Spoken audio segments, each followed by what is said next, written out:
الحمد لله نحمده ونستعينه ونستغفره ونعوذ بالله من شرور أنفسنا ومن سيئات أعمالنا. من يهده الله فلا مضل له ومن يضلله فلا هادي له.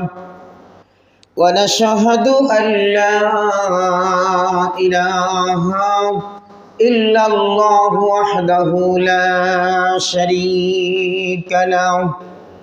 ونشهد أن محمدًا عبده ورسوله الذي أرسله بالحق بشيرا ونذيرا وداعيا إلى الله بإذنه وسراجا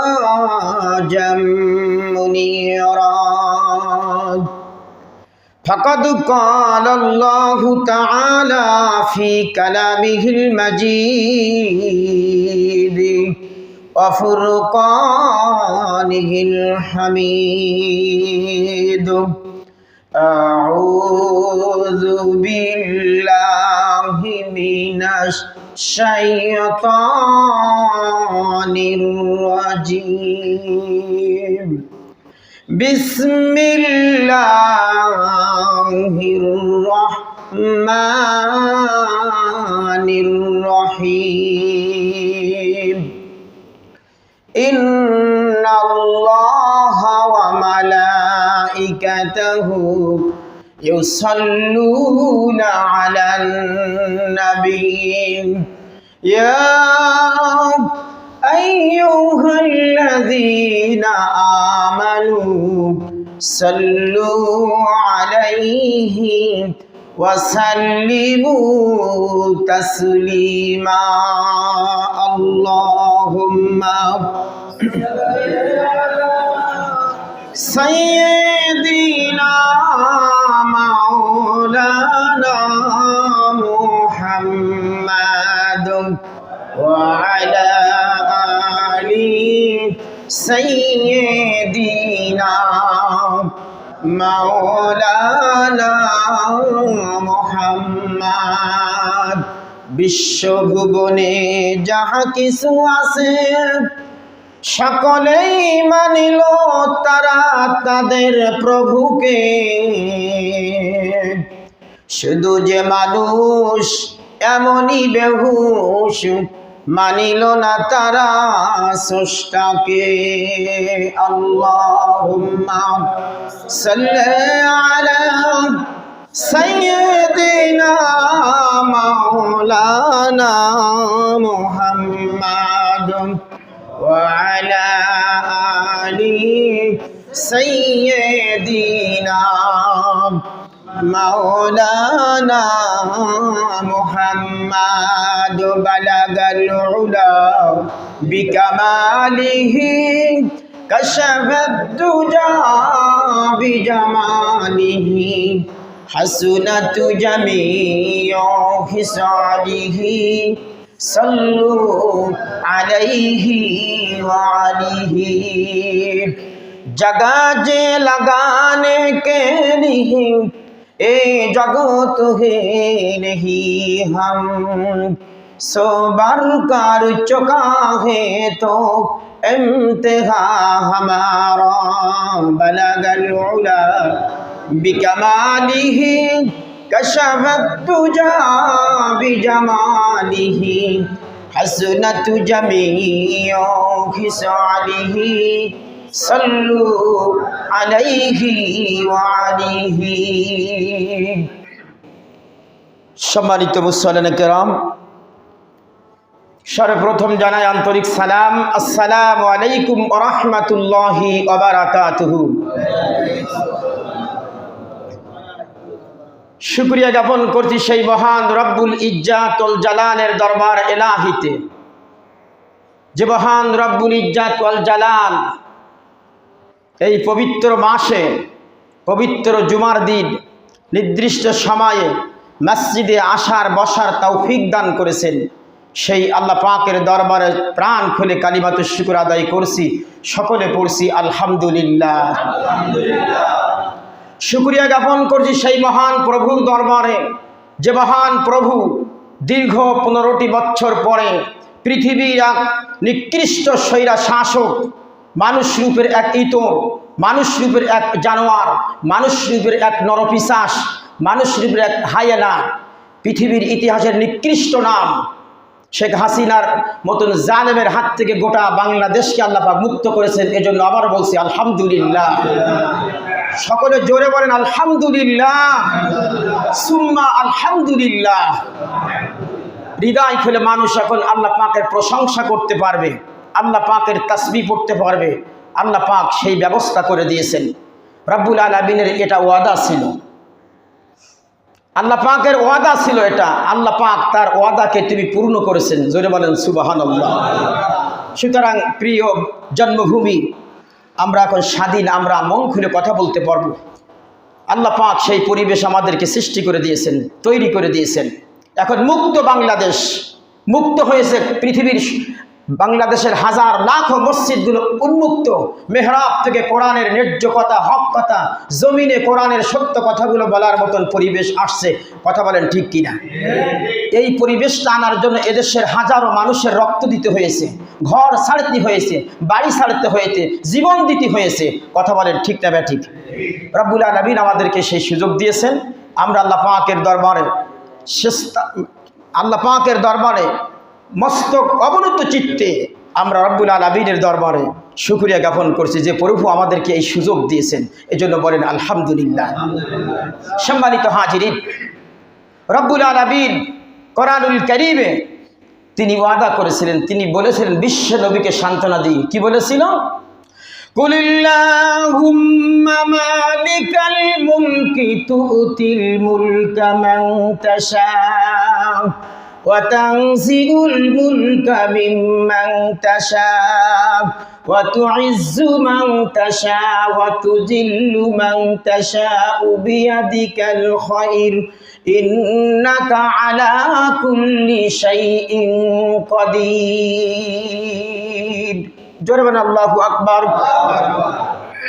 আল্লাহ রাব্বুল আলামিন সূরা আল ইমরানের এই 26 নম্বর আয়াতে আল্লাহ তাআলা বলেন, নবী আমার আপনি বলে দিন, কুলিল্লাহুম্মা মালিকাল মুলক, तमाम पृथिवीर समस्त एकच्छत्र मालिकाना क्षमतार मालिक हलेन आल्लाह रब्बुल आलामीन।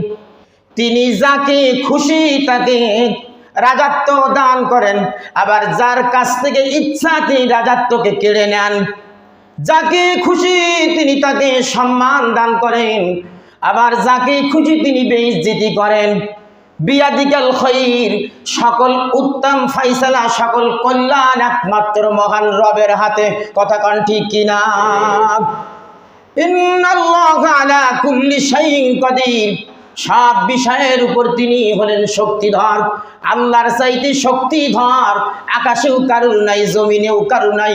तिनि हलेन सবার ঊর্ধ্বে सबचाইতে शक्तिशाली पावरफुल। कथा बोलेन ठीक किना?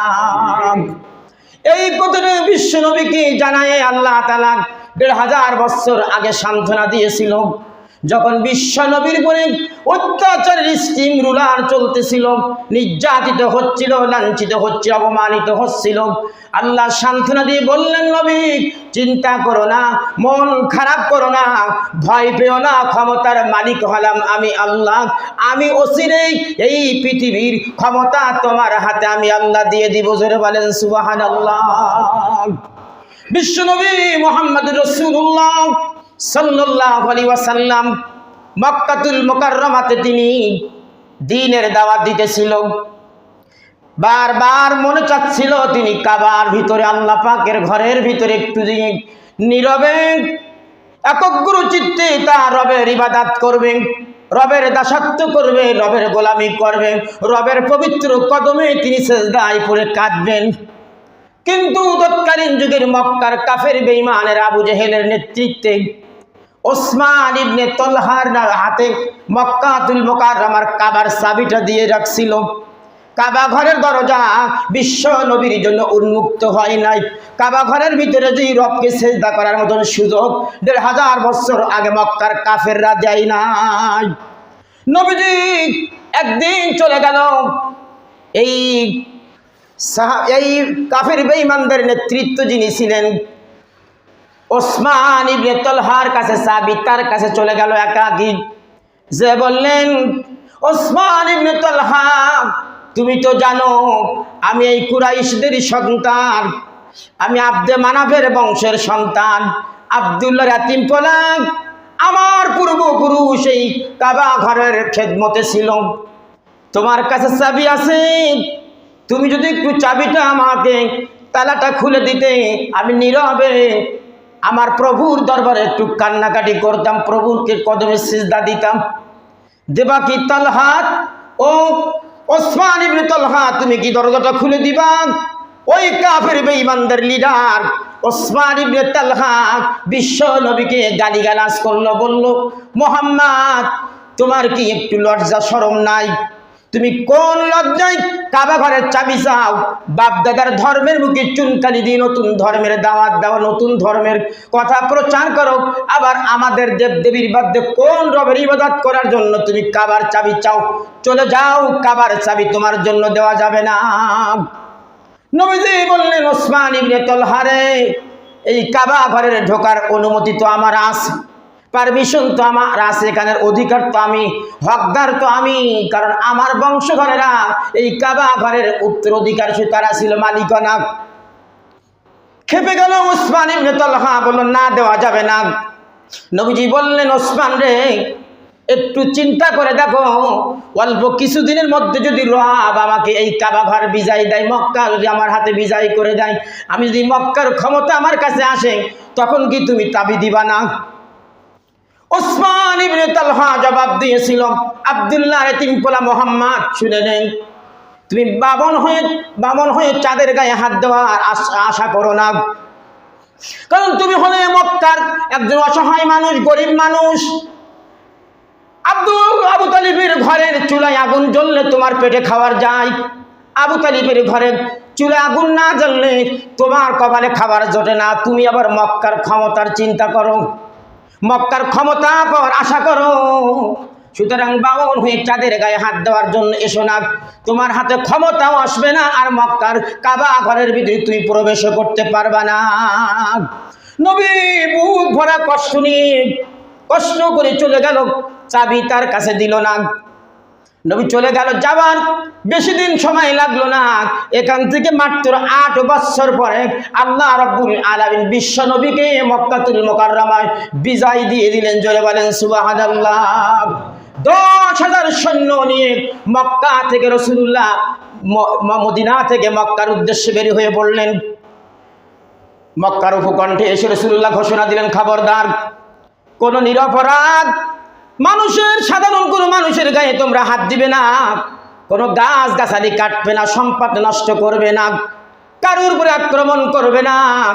আল্লাহ তাআলা আজকে আমাকে বিজয় দিয়েছেন, আমি বিজয় বেশে বিনা রক্তপাতে, বিনা উচ্ছৃঙ্খলে, বিনা কষ্টে আমি আল্লাহ রাব্বুল আলামিনের এই পবিত্র ভূমি মক্কাতুল মুকাররম আমি বিজয় করব।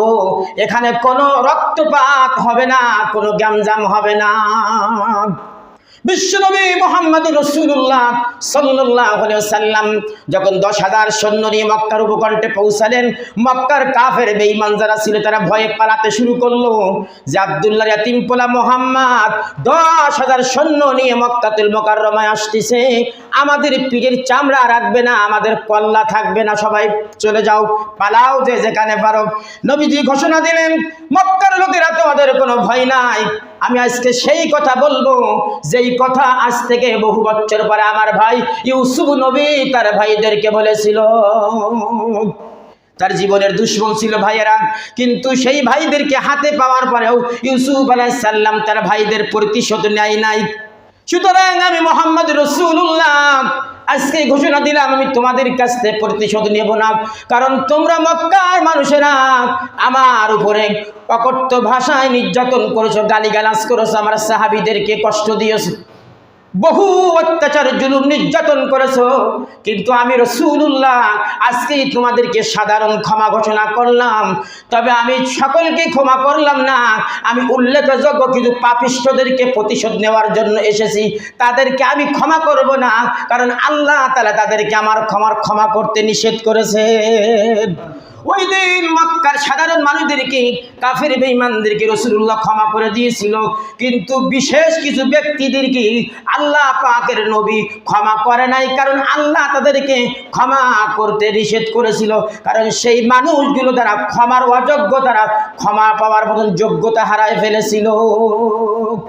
প্রিয় ভাইরা আমার, সেই রাসূলুল্লাহর আদর্শ আমরা আদর্শিত, সেই রাসূলের দ্বীন আমাদের কাছে আছে, ইসলাম আমাদের কাছে আছে। আজকে দীর্ঘ 15টি বছর পরে আল্লাহ তাআলা প্রিয় জন্মভূমি এই সবুজ শ্যামলের দেশ, এই মাতৃভূমি বাংলাদেশকে আল্লাহ পাক স্বাধীন করে দিয়েছেন, মানবতার হককে ফিরাই দিয়েছেন। এখন সময় আসছে, ওই বিশ্ব নবী যেভাবে মক্কা বিজয়ের দিন সাধারণ মানুষদেরকে ক্ষমা করে দিয়েছিল, আমরা একইভাবে সাধারণ মানুষদেরকে ক্ষমা করে দিলাম। কিন্তু মার্কা আমরা পাপিষ্ঠ যারা ক্ষমার অযোগ্য, তাদেরকে কিন্তু বাংলার মাটির মানুষেরা ক্ষমা করে নাই, কিয়ামত পর্যন্ত করবেও না। কথা কান ঠিক কিনা? এদের ক্ষমার অযোগ্য কিছু মানুষ আছে, যাদের অত্যাচারে, যাদের নির্যাতনে মানুষ অতিষ্ঠ হয়ে গেছে, আকাশ বাতাস প্রকম্পিত হয়েছে। এই রকম ক্ষমার অযোগ্য যারা আছে এদেশে তাদের ক্ষমা হবে না। কথা বলেন ঠিক কিনা? প্রিয় ভাইরা আমার, কারণ ক্ষমার অযোগ্যশীলেরা অত্যাচার জুলুম নির্যাতন যতটা মানুষের উপরে করেছেন, প্রিয় ভাইরা আমার, আমরা কিন্তু আমাদের আদি পিতা, আমাদের মুসলিম মিল্লাতের জাতির পিতা ইব্রাহিম আলাইহিস সালাতু ওয়াস সালামের জীবনের দুশমন, মানবতার দুশমন সেই নমরুদকে কিন্তু আমরা দেখি নাই। কথা কান ঠিক কিনা? আমাদের মুসলিম মিল্লাতের পিতা ইব্রাহিম আলাইহিস সালামের উপরে যে স্বৈরা শাসক জালেম, সেই নমরুদকে দেখি নাই। আমাদের বনি ইসরাইলের 70,000 নবীদের সরদার মুসা কালিমুল্লাহর উপরে জুলুম নির্যাতন করার মতন সেই জালেম ফেরাউনকে আমরা দেখি নাই। বিশ্ব নবীর উপরে জুলুম অত্যাচার করা সেই স্বৈরা শাসক আবু জেহেলের মতন জালেমকেও আমরা দেখি নাই। আমরা দেখেছি এই বাংলাদেশের 90 আবু জেহেলের, 90 নমরুদের, 90 ফেরাউনের উত্তরসূরি এই স্বৈরাচার নিকৃষ্ট এক ইতর, এক অভিশপ্ত নারী, তাকে দেখেছি। কথা কান ঠিক কিনা? যার অত্যাচার স্টিমরুলার, যার নির্যাতন অতীতের আবু জেহেল নমরুদ ফেরাউনকে হার মানায় দিয়েছে। পৃথিবীর ইতিহাসে এই নিকৃষ্ট শাসক, স্বৈরা শাসক যত অত্যাচার করেছে, আবু জেহেল নমরুদ ফেরাউনও সেরকম অত্যাচার করে নাই। তারা তাদের দুশমন, তাদের শত্রুকে হাতে পেয়েছে, কতল করে হত্যা করে মেরে দিয়েছেন, শেষ হয়ে গেছে, কোনো সমস্যা নেই। একটা মানুষের তার শত্রুতা করেছে, তাকে দুনিয়াতে বিদায় করে দিয়েছেন, মেরে দিয়েছে, শেষ হয়ে গেছে। কিন্তু এই স্বৈরা শাসক কি করেছে? আয়না ঘর, যুগ যুগ ধরে আমরা শুনে আসতেছি, আয়না ঘরের অবস্থা এখন আপনারা জানতে পারতেছেন। কি নির্যাতন, কি জুলুম! পৃথিবীর ইতিহাসে এইরকম নিকৃষ্টতম অত্যাচার আর কারোর প্রতি হয় নাই, আর হবে না। কথা কান ঠিক কিনা? দীর্ঘ 9 বছর পরে সেই মীর কাসেম আলীর ছেলে আমানুল্লাহ, ব্যারিস্টার আমানুল্লাহ ভাই বেরিয়ে আসছে, শহীদ নিজামীর ছেলে বেরিয়ে আসছে, গোলাম আজমের ছেলে বেরিয়ে আসছে। তাদের মুখে তাদের যে ভাষ্যকার, তাদের যে আগ্রহ, তাদের যে কথা, তাদের যে বর্ণনা দিয়েছে, সেই কাছের ঘরের, আয়না ঘরের বর্ণনা দিয়েছেন, যেটা শুনলে পৃথিবীর কোনো মানুষের পক্ষে শোনা সম্ভব। প্রিয় ভাইরা আমার, এই ব্যারিস্টার আমানুল্লাহ ভাই বলছে, আমাকে খেতে দিত সবচেয়ে নিকৃষ্টতম খাবার, পোষা মাংস, পোষা মাছ, পোষা ভাত, পোষা বাসি তরকারি, একবার দুর্গন্ধযুক্ত খাবার আমার সামনে হাজির করত। কত বছর, 8টা বছর আমি সূর্যের আলো পাই নাই, আজানের ধ্বনি শুনি নাই, কিচ্ছু শুনি নাই। আমাকে চোখ বেঁধে এমন অবস্থায় রাখা হতো। আমি যে গামছাটা দেখছেন সোশ্যাল মিডিয়াতে, তিনি বলছেন যে গামছাটা আমার হাতে আছে, এই গামছা দিয়ে আমি যত চোখের পানি মুছেছি, যদি পানিগুলো জমা করতাম, একটা দিঘি হয়ে যেত, একটা সাগর, একটা বড় পুকুর হয়ে যেত আমার চোখের পানিতে। এত অত্যাচার জুলুম নির্যাতন করা হয়েছে, মানুষদেরকে বেঁধে পিটে শুকায় মেরেছে। ওখানে একজন মানুষের পচা মাংস আর একজন মানুষকে দিয়ে খাওয়াইছে এই স্বৈরাচারেরা, যা পৃথিবীর ইতিহাসে আর কেউ করে না। এই ছেলের ভিতরে মানুষদেরকে অত্যাচার করে তাও ক্ষান্ত হয় নাই। যারা একটু অসুস্থ তাদেরকে কিডনিগুলো আজকে সব মিডিয়ায় প্রকাশ পাচ্ছে, কিডনিগুলো বের করে লিভারগুলো বের করে কেটে নিয়ে বিক্রি করে সে টাকাগুলো তারা খেয়েছে। এত বড় নিকৃষ্টতম অত্যাচার জুলুম নির্যাতন করেছেন। সুতরাং এই সমস্ত অপরাধের সাথে যারা জড়িত এদেরকে বাংলার মানুষ কখনো ক্ষমা করবে না। কথা বলেন ঠিক কিনা? যে যেমন জুলুম করেছেন সেই জুলুমের প্রতিফল পাবেই। কোরআনের বিধান লা তাজলিমুনা ওয়া লা তুজলামুন। আল্লাহ রাব্বুল আলামিন জানাই দিয়েছেন তুমি যেমন ভাবে জুলুম করতেছো ঠিক তোমার উপরে সেই রকম জুলুম করা হবে। মুহাম্মদ রাসূলুল্লাহ সাল্লাল্লাহু আলাইহি সাল্লাম যখন সাধারণ ক্ষমা ঘোষণা করলেন, সাহাবীরা প্রশ্ন করি, ইয়া রাসূলুল্লাহ, যারা এত নির্যাতন করলো, এত অত্যাচার করলো, তাদেরকে আমরা কেমনে ক্ষমা করি ইয়া রাসূলুল্লাহ? আমরা বছরের পর বছর বিবির কাছে যেতে পারি নাই, ঘরে যেতে পারি নাই, ছেলে মেয়ের মুখ দেখতে পারি নাই, আমরা নির্বিচারে আমাদেরকে মারা হয়েছে, হত্যা করা হয়েছে, চলন্ত ঘোড়ার পিঠে উটের পিঠে আমাদেরকে বেঁধে মাটির সাথে মিশাই দেওয়া হয়েছে, আমরা কি করে ধৈর্য ধরি, কি করে সহ্য করি? রাসূলুল্লাহ পরে তখন আল্লাহ পাকের কোরআনের আয়াত নাজিল হলো, ইয়া রাসূলুল্লাহ, আপনি হলে রহমতের নবী, আপনি মানুষকে ক্ষমা করেন, কিন্তু আমি আল্লাহ কোরআনের বিধান দিতেছি সব জায়গায় ক্ষমা করা যায় না। আল্লাহ পাক সাথে সাথে কোরআনে আয়াত নাযিল করে আন্নান নাফসা বিন নাফসি ওয়াল আইনা বিল আইনি ওয়াল আনফা বিল আনফা। আল্লাহ পাক এভাবে করে কোরআনের আয়াত নাযিল করে বলে, ও নবী, যে যেমন করেছেন তার প্রতিশোধ তুমি তেমন ভাবে নাও। এটা তোমার জন্য, তুমি রহমতের নবী, কারণ তোমাকে আমি বানাইছি রহমত স্বরূপ। ওয়া মা আরসালনাকা ইল্লা রাহমাতাল লিল আলামিন। তুমি গোটা জগৎবাসীর জন্য রহমত স্বরূপ, সকলের জন্য তোমার রহমত, তোমার দয়া আছে। ও নবী, এটা তোমার জন্য প্রযোজ্য। কিন্তু সাধারণ আমার বান্দা যারা আছে জুলুমের শিকার হয়েছে, অত্যাচারের শিকার হয়েছে, তাদের প্রতিশোধ নেওয়ার অধিকার আমি আল্লাহ দিয়েছি। জোরে বলেন সুবহানাল্লাহ। প্রিয় ভাইরা আমার, সুতরাং যেমন কর্ম যারা করবে এর ফল আল্লাহ পাক দুনিয়াতেও তাদেরকে দিবে, আর আখিরাতে তো আছে।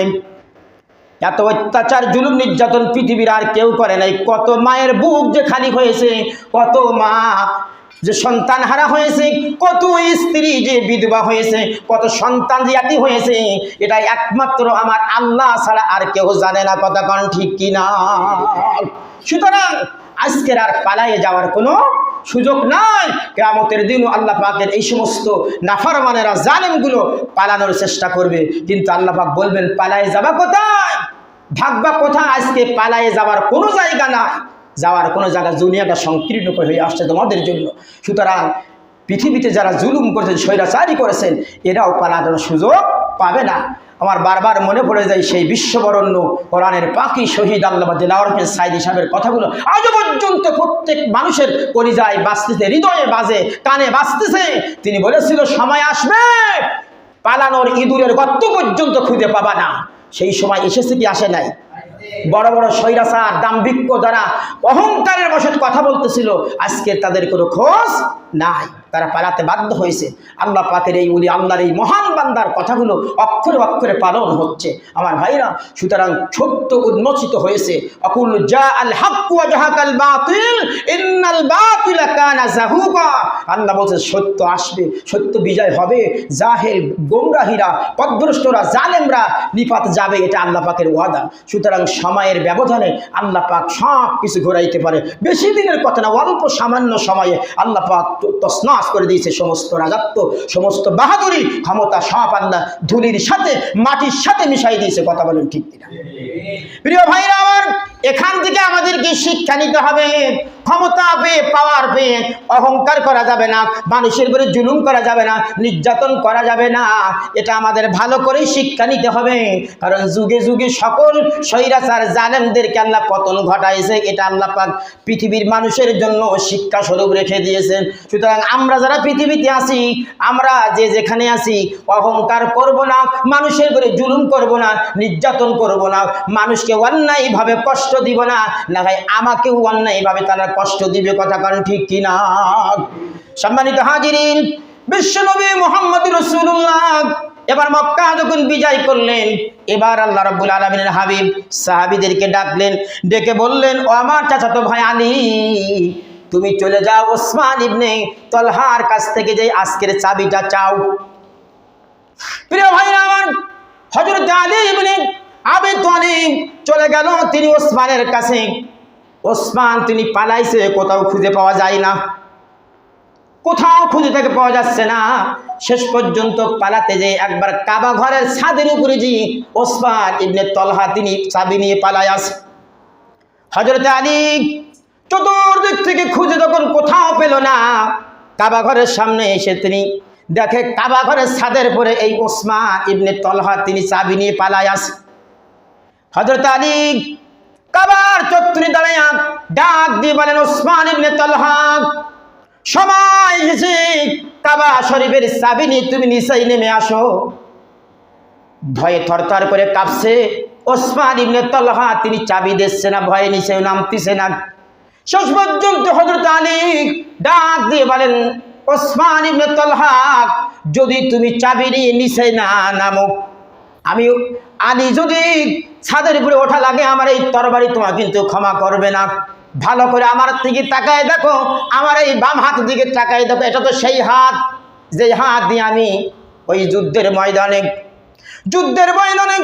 আমার ঢাল যখন ভেঙে গিয়েছিল খাইবারের প্রান্তর, তখন কিন্তু আমি ওই বিশাল সেই তক্তার বিশাল সেই বড় দরজার কপাটটা আমি ধরে বাম হাত দিয়ে ঢাল বানাইছিলাম, যেটা কোনো মানুষের পক্ষে উঁচু করা সম্ভব ছিল না। এরকম একটা পাওয়ারফুল একটা শক্তিশালী বিশাল বড় ইটের পাথরের এইরকম বিশাল লোহার একটা দরজা দিয়ে আমি যুদ্ধ করেছিলাম। সেই হাত তোমার সাথে ব্যবহার করতে চাই না, তাড়াতাড়ি নেমে আসো, না হয় কিন্তু আমার তরবারি তোমাকে ক্ষমা করবে না। হযরত ওসমান ভয়ে কাঁপতে কাঁপতে দরজা চাবিটা নিয়ে তিনি কাবা ঘরের ভিতর থেকে কাবা ঘরের ছাদ থেকে নামলেন, নেমে রাহমাতুল আলামিনের কাছে আসলেন। আর হচ্ছে আলী তাকে নিয়ে আসলেন নবীজির কাছে নিয়ে আসার পরে নবীজি বললেন, দাও ওসমান তুমি চাবিটা দাও। রাসূলুল্লাহর হাতে চাবি দিলেন। রাসূলুল্লাহ চাবিটা নিয়ে তিনি কাবার দরজা খুললেন। কাবার দরজা খোলার পরে কাবা ঘরের ভিতরে রাসূলুল্লাহ প্রবেশ করলেন। প্রবেশ করার পরে সাহাবীদেরকে নিয়ে এবার বললেন, সাহাবীরা আজকে কাবা ঘরের ভিতরে ঢোকো এবং কাবা ঘরের ভিতর থেকে 360টি মূর্তি তোমরা সব ভেঙে দাও, একটা মূর্তির অস্তিত্ব আজকে থাকবে না। জোরে বলেন সুবহানাল্লাহ।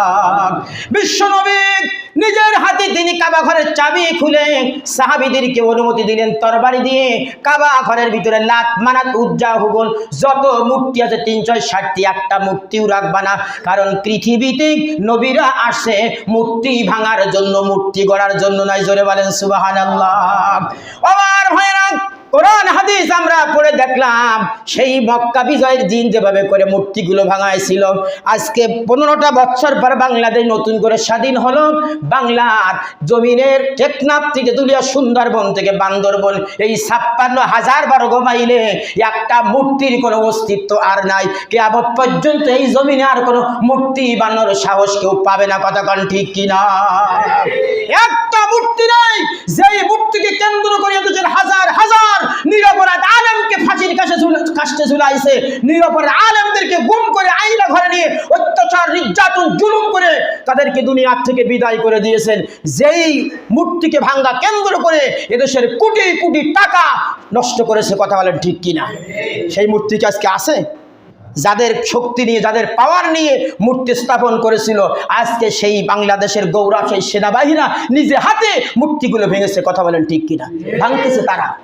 সুতরাং এই জমিন উন্মুক্ত করে দিয়েছেন আল্লাহ তাআলা। এই জমিনে আর মূর্তি করার মতন, মূর্তি গড়ার মতন, মূর্তি স্থাপনের মতন কোনো শক্তি আর রাখবে না। আল্লাহ পাক এই সুযোগ আর দেবে না। মুসলমানদের স্বাধীনতা, মুসলমানদের ইমানি পরিবেশ আল্লাহ পাক সৃষ্টি করে দিবে। জোরে বলেন সুবহানাল্লাহ। সুতরাং মূর্তি ইসলামের ক্ষতিকর, মূর্তি ইসলামে কোনো উপকার আসে না, উপকার করতে পারে না। মূর্তিতে কোনো শক্তি নাই।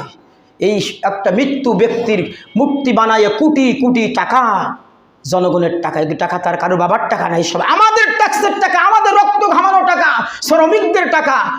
বিদেশে যারা থাকে, বহির্বিশ্বে যারা থাকে, এই সমস্ত প্রবাসী ভাইদের রক্ত ঘামানো টাকা এগুলো হয়েছিল। কথা বলেন ঠিক কিনা? দেশ ধ্বংসের দিকে গেছে। এই দেশটা আমরা চাই, আল্লাহর কাছে দোয়া করি, আল্লাহ তুমি আমাদের এই দেশটাকে আবার সুন্দরভাবে তোমার দিন দিয়ে, তোমার কোরআন দিয়ে পরিচালিত হওয়ার মতো সুযোগ করে দাও। সবাই বলেন আমিন। সম্মানিত হাজিরিন, মুক্তির কোনো অস্তিত্ব এদেশে আর থাকবে না। মূর্তি মুক্ত বাংলাদেশ আমরা পেয়েছি, ছবি মুক্ত বাংলাদেশ আমরা পেয়েছি। কথা বলেন ঠিক কিনা? আছে কোথাও ছবি, আছে কোথাও মূর্তি, থাকবে না এগুলো আর। আল্লাহ পাক আমাদের সেই সুযোগ দিয়েছেন, এজন্য আমরা বলি আলহামদুলিল্লাহ। এইটুক পাওয়ার জন্য, অর্জন করার জন্য বহু মায়ের বুক খালি হয়েছে, হয়েছে না? বহু মানুষকে জীবন দিতে হয়েছে। এই জন্য করে আমার ভাইরা, এই হারানো সম্মান, হারানো ইজ্জত আমরা ফিরে পেয়েছি, স্বাধীনতা আমরা ফিরে পেয়েছি। আমরা মিলেমিশে শান্তি চিত্তে, আমরা সুখে শান্তিতে সবাই, এখানে আর কোনো বৈষম্য থাকবে না। হিন্দু মুসলিম খ্রিস্টান ভাই ভাই সবাই আমরা এই সমাজে মিলেমিশে বসবাস করবো। কারুর মনে কোনো ভয় থাকবে না, গ্রেফতারের ভয় থাকবে না, গুমের ভয় থাকবে না, হুমকির ভয় থাকবে না, ধর্ষণের ভয় থাকবে না। মানুষ এখন নিরাপদে নিশ্চিন্তে চলাফেরা করতে পারবে, কারুর কোনো সমস্যা আর হবে না। নিশ্চিন্তে মানুষ এদেশে বসবাস করতে পারবে। আমরা এরকম একটা সুন্দর বাংলাদেশ চাই কি চাই না? এই জন্য আমাদের প্রত্যেকের সহযোগিতা। আমরা অন্যায়ভাবে কারোর প্রতি জুলুম করে নির্যাতন করব না। একবার সমাজের নিকৃষ্ট যারা মানুষের উপরে জুলুম করেছিল, নির্যাতন করেছিল, তারা কিন্তু অলরেডি পালাইছে না? কিন্তু যারা সাধারণ মানুষ তারা কিন্তু পালায় নাই, কারণ তাদের মনে আত্মবিশ্বাস আছে যে আমরা তো মানুষকে ক্ষতি করি নাই। তাহলে আমি যদি মানুষকে ক্ষতি না করি, আমার দ্বারা কেউ যদি কষ্ট না পেয়ে থাকে, তাহলে আমি তো কারোর দ্বারা ক্ষতি হব না, কারোর কষ্ট পাবো না। তাহলে আমি দৌড়াবো কেন, আমি পালাবো কেন? ঠিক যারা অন্যায় করেছিল, যারা মানুষের রক্ত চুষে খেয়েছে, তারা আজকে পালাইছে কি পালাই নাই? পালাবে। এটা সময়ের ব্যবধানে আল্লাহ পাকে সুযোগ করে দিয়েছেন। সুতরাং আমরা যারা এখন এই দেশে আছি, আমরা এই দেশে সবাই মিলেমিশে, কে আওয়ামী লীগ, কে বিএনপি, কে জামাত, কে এটা আমরা বুঝি না। আমরা মুসলমান ভাই ভাই, আমরা মিলেমিশে থাকতে চাই। সবার কাঁধে কাঁধ মিলাই, কারোর প্রতি কোনো হিংসা, কারোর প্রতি কোনো রাগ, এগুলো আমরা রাখবো না। আমরা সুন্দরভাবে স্বাধীনভাবে এদেশে বসবাস করব। কথা বলেন ঠিক কিনা? আল্লাহ যেন সেই সুন্দর পরিবেশটা আমাদের সৃষ্টি করে দেয়, এবং খুব তাড়াতাড়ি যেন আমাদের এই দেশের, আমাদের এই সুন্দর সবুজ শ্যামল বাংলাদেশের পরিস্থিতি আল্লাহ যেন স্বাভাবিক করে দেয়। আমরা যেন স্বাভাবিক গতিতে আবার দিন ইসলামকে মেনে, কোরআন হাদিসকে মেনে সামনে যেন চলতে পারি, ইসলাম পরিপূর্ণ যেন মানতে পারি। আল্লাহ যেন আমাদের সেই সুযোগ করে দেন। জোরে বলেন সুবহানাল্লাহ। প্রিয় ভাইরা আমার, রাসূলুল্লাহ মূর্তি সব ভেঙে ফেললো কাবা ঘরের ভিতর থেকে, একটা মূর্তির অস্তিত্ব আর লাগলো না। এবার রাসূলুল্লাহ বলেন, কাবার মূর্তি সব পরিষ্কার হয়ে গেছে, কাবা ঘরের চতুর্দিক থেকে মূর্তি সব সরানো হলো, পরিষ্কার পরিচ্ছন্ন করে আল্লাহর নবী তার সাহাবীদেরকে বললেন, সাহাবীরা, কাবার চত্বরে তোমরা আজান দিয়ে দাও, কাবার চত্বরে আজান দিয়ে দাও। আজকে আমরা প্রাণ ভরে আল্লাহর ঘর, কাবা ঘরের ভিতরে আমরা নামাজ আদায় করবো। জোরে বলেন সুবহানাল্লাহ। প্রিয় ভাই, আমার দৃশ্য দেখছেন, আমাদের পবিত্র জন্মভূমির বঙ্গভবনের অবস্থা দেখছেন, যত মূর্তি ছিল যাকে সব উড়াই ভেঙে দিয়ে তছনছ করে দিয়ে আমাদের প্রাণপ্রিয় ছাত্র ছাত্রীরা, যুবকেরা সব মূর্তি ধ্বংস করে দিয়ে পরিষ্কার পরিচ্ছন্ন করে ধুয়ে মুছে সংসদ ভবনের ভিতরে আজান দিয়ে নামাজ আদায় করেছে কি করে না? সেই মক্কা বিজয়ের ইতিহাস আমাদেরকে স্মরণ করাই দিয়েছেন। ঠিক যেভাবে রাসূলুল্লাহ সেদিন কাবা ঘরের সব মূর্তি ধ্বংস করে পরিষ্কার পরিচ্ছন্ন করে ধুয়ে আজান দিয়ে কোরআন তেলাওয়াত করে নামাজ আদায় করেছিল, ঠিক আমাদের এই পবিত্র জন্মভূমিকে আল্লাহ রাব্বুল আলামিন সেই সুযোগ করে দিয়েছেন। এখন সংসদ ভবন থেকে আজানের আওয়াজ আসবে, নামাজের সময় হলে মানুষ নামাজ আদায় করবে, সেই পরিবেশ আল্লাহ পাক ফিরাই দিয়েছেন। রাসূলুল্লাহ কাবা ঘরের ভিতরে নামাজ পড়লেন, নামাজের পরে এবার ডাকলেন কাবা ঘরের চাবি তাকে দেওয়ার জন্য। আল্লাহর নবী এইবার সেই চাবি ফিরাই দেওয়ার জন্য ডাকলেন। সবাই আগ্রহীর সাথে, অধিক আগ্রহী অপেক্ষায় আছে রাসূলুল্লাহ আজকের এই চাবি কার হাতে দিবে। যিনি চাবিটা পেয়ে যাবে তিনি হবেন এই পৃথিবীর সৌভাগ্যবান একজন ব্যক্তি, মর্যাদার প্রতীক হয়ে যাবে এটা। সুতরাং সবাই অপেক্ষা আছে কার হাতে রাসূলুল্লাহ দিবেন। শেষ পর্যন্ত ভরা মজলিসে হাজার হাজার কাফের বেঈমান উপস্থিত, রাসূলের 10,000 সাহাবীদের উপস্থিতিতে আল্লাহর নবী ডাকলেন, বললেন, আজকের আমি কাবা ঘরের চাবিটা তার হাতে দিব, সেই ওসমান ইবনে তলহা যার হাতে চাবি ছিল, যার কাছে আমি চাবি চেয়েছিলাম, আমি তাকে কার কাছে চাবিটা ফিরিয়ে দিব। কোথায় ওসমান ইবনে তলহা?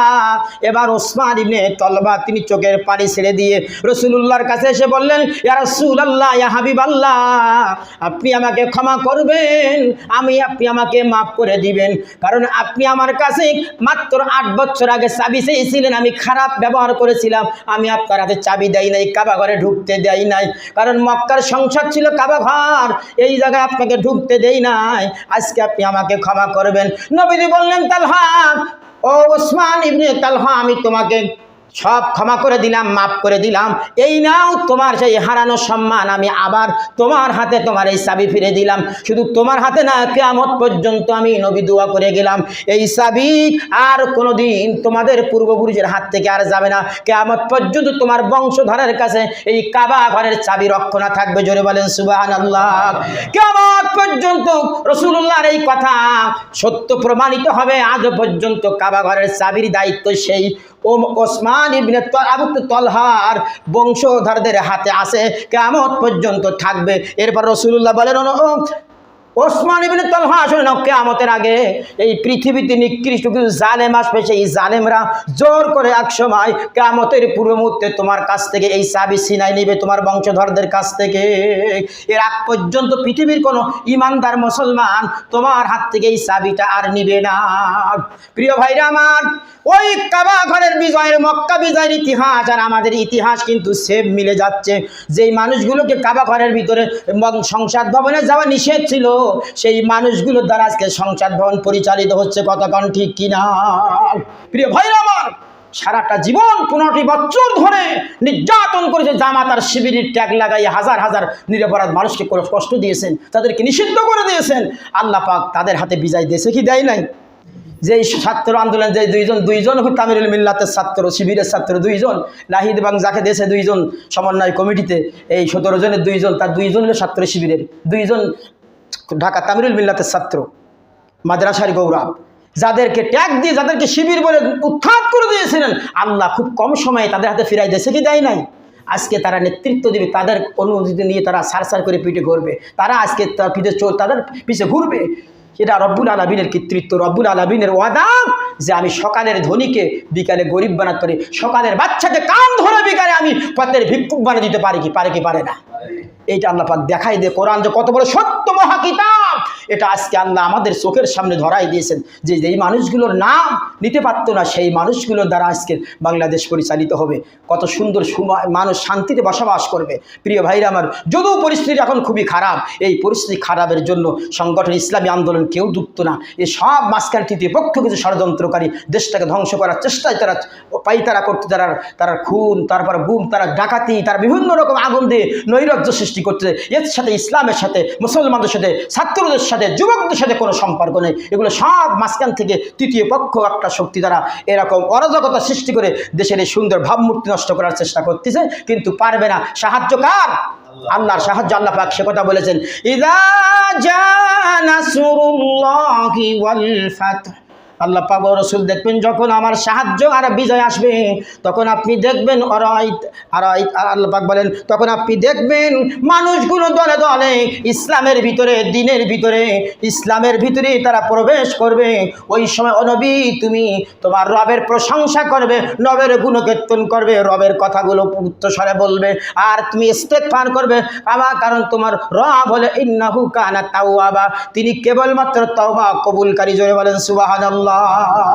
সুতরাং মানুষ এখন দলে দলে ইসলামের সুশীতল ছায়াতে আসবে, ইসলাম মারবে, স্বাধীনভাবে তারা মসজিদে কোরআনের কথা বলবে, জমিনে কোরআনের কথা বলবে।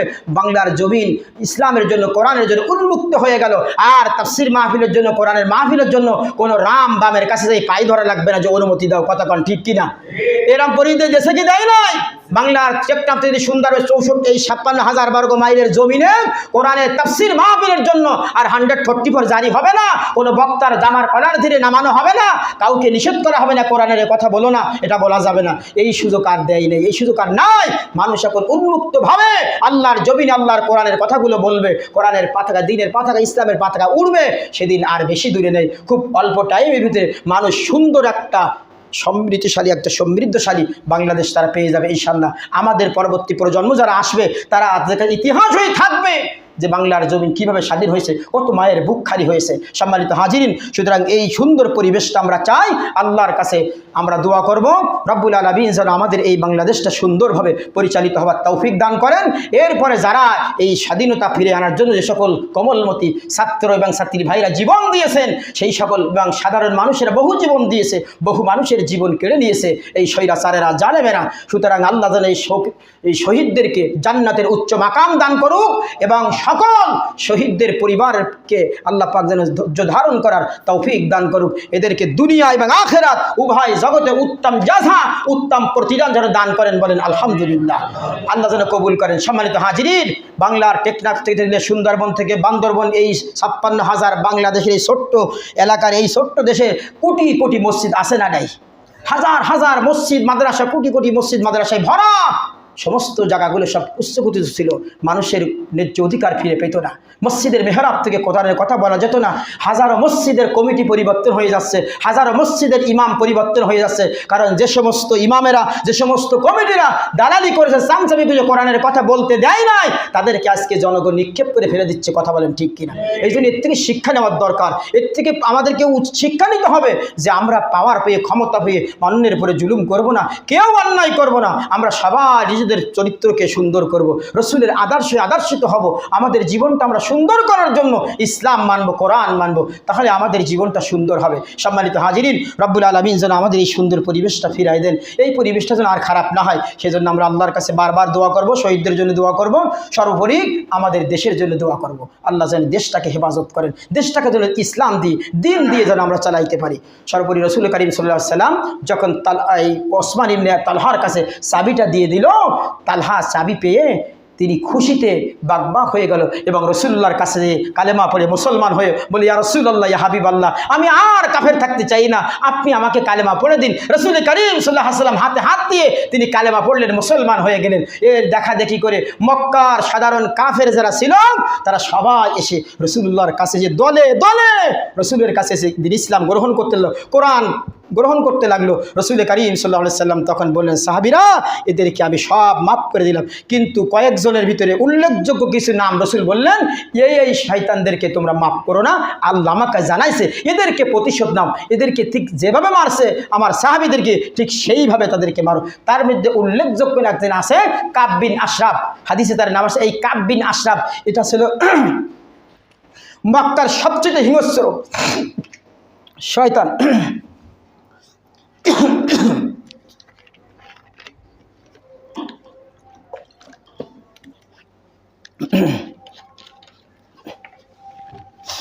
এই কাব বিন আশরাফ, হাদিসে আসছে বুখারী রিওয়ায়াত, এই কাব বিন আশরাফ এ সবসময় রসুলুল্লাহকে কষ্ট দিত, রসুলের নামে মিথ্যা অপবাদ রচনা করত, মানুষের বাড়ি বাড়ি যে রসুলের নামে মিথ্যা কুৎসা রচনা করত, রসুলকে গালি দিত, যেটা রসুল খুব কষ্ট পেত। রসুল খুব কষ্ট পেতেন একজনের নামে মিথ্যা, আপনি যে অন্যায় করেন নাই সেই অন্যায় যদি আপনার নামে যদি প্রচার করা হয়, আপনার কষ্ট লাগবে কি লাগবে না? আমাদের লাগবে কি লাগবে না? আপনি জেনা করেন নাই, আপনি চুরি করেন নাই, ডাকাতি করেন নাই, মানুষ হত্যা করেন নাই, কিন্তু কেউ এলাকার যদি কোনো মানুষ যে প্রত্যেকটা মানুষের দরে দরে যে বলে যে অমুকে জেনা করছে, অমুকে ধর্ষণ করছে, অমুকে চুরি করছে, ডাকাতি করছে, মিথ্যা অপবাদ যদি রচনা হতো বারবার প্রত্যেকের কাছে যেয়ে, তখন কষ্ট লাগতো কি লাগতো না আমাদের? ঠিক এই কাব বিন আশরাফ এই শয়তান প্রত্যেকটা মক্কার মানুষের কাছে কাছে বলতো যে আব্দুল্লাহর পোলা মোহাম্মদ এই করেছে, ওই করেছে, সেই করেছে, নানান ধরনের অপপ্রচার রসুলের যখন বলতো রসুল খুব কষ্ট পেতেন। তখন রসুল করিম সাল্লাল্লাহু আলাইহি ওয়াসাল্লাম বললেন, এই কাব বিন আশরাফটাকে তোমরা যেখানে পাবে সেখানে হত্যা করবে। এরপরে কোরআনে আয়াত নাযিল, আল্লাহ পাক বললেন যে